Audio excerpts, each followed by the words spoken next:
हम इंसानों ने साइंस की मदद से ना जाने कितने रहस्यों का पर्दाफाश करा है, पर इतनी अच्छी साइंस एंड टेक्नोलॉजी के होते हुए भी हम अपने समुद्र के हिस्से का सिर्फ 5% पार्ट को ही सही से जानते हैं। और हमारी साइंस अभी इतनी एडवांस नहीं हुई है कि हम बचे हुए 95% हिस्से को एक्सप्लोर कर पाए, उन्हें देख पाए, उनमें छिपे रहस्यों का पर्दाफाश कर पाए। इसी वजह से इस समुद्र में ना जाने कितने रहस्य दफन है। इन्हीं समुद्र के रहस्यों में से एक है टाइटैनिक के डूबने का रहस्य है। तो आज की वीडियो में मैं आपको कई साल पहले डूबे टाइटैनिक का राज बताऊंगा। और हाँ, जिसने टाइटैनिक या आइकॉनिक मूवी देख रखी है तो उनको शायद ये वीडियो बोरिंग लग सकती है, इसलिए चाहो तो वीडियो को छोड़कर जा सकते हो, नहीं तो मेरी आवाज से कहानी सुनकर अपनी पुरानी यादें भी ताजा कर सकते हो।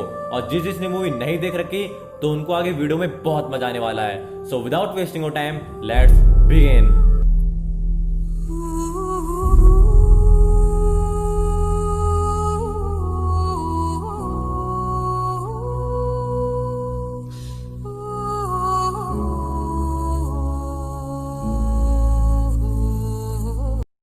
टाइटैनिक उस सदी का एक ऐसा जहाज जिसे सबसे विशाल और कभी न डूबने वाला जहाज कहा जाता था। इसकी कहानी शुरू होती है 20वीं शताब्दी की शुरुआत में, जब जर्मन और ब्रिटिश इन दोनों फाइट चल रही थी बड़े बड़े जहाज बनाने की।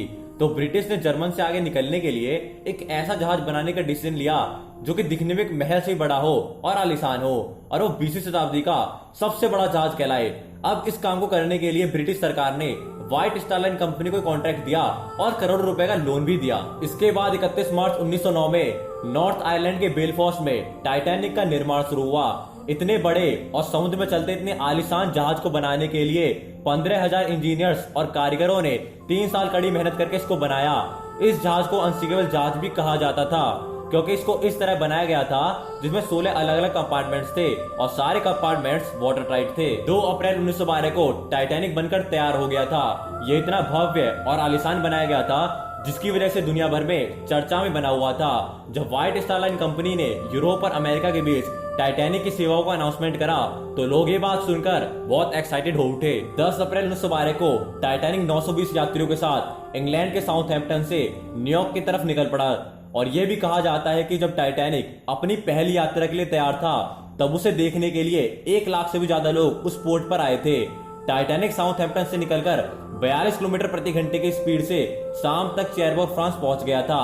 और फिर टाइटैनिक यहां से 274 और यात्रियों को लेकर क्यूस्टाउन आयरलैंड पहुंचा और क्यूस्टाउन से 123 यात्रियों को लेकर टाइटैनिक अपनी लास्ट डेस्टिनेशन यानी न्यूयॉर्क सिटी जाने के लिए निकल पड़ा था।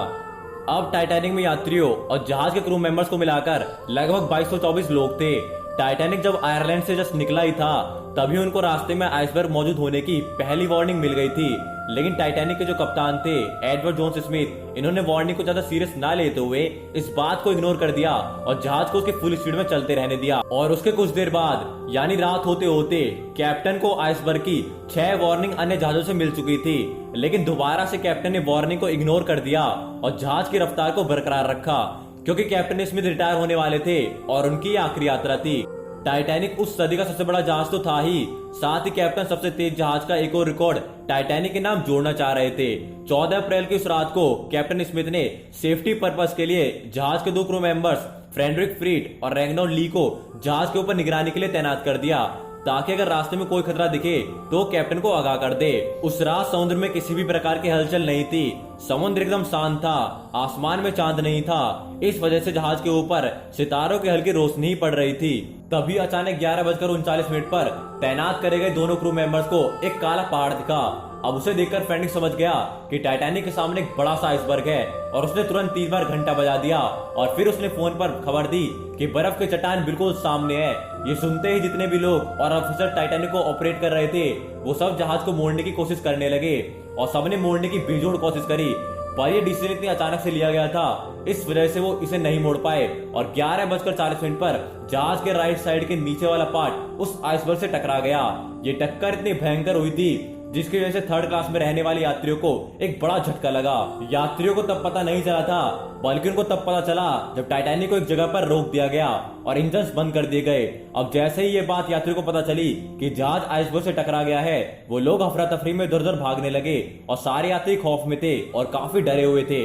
टाइटैनिक आइसबर्ग से इतनी तेज टकराया था जिससे जहाज के निचले हिस्से के प्लेट्स फट गई थी और 300 फीट तक कीलें बाहर आ गई थी। कीले बाहर आ जाने से आपस में जुड़ी प्लेट सरक गई और पानी तेजी से अंदर जाना शुरू हो गया। जहाज के निचले हिस्से में पानी भरना शुरू हो गया था। इस वजह से थर्ड क्लास में रहने वाले सभी यात्रियों को ऊपर की तरफ भागना पड़ा।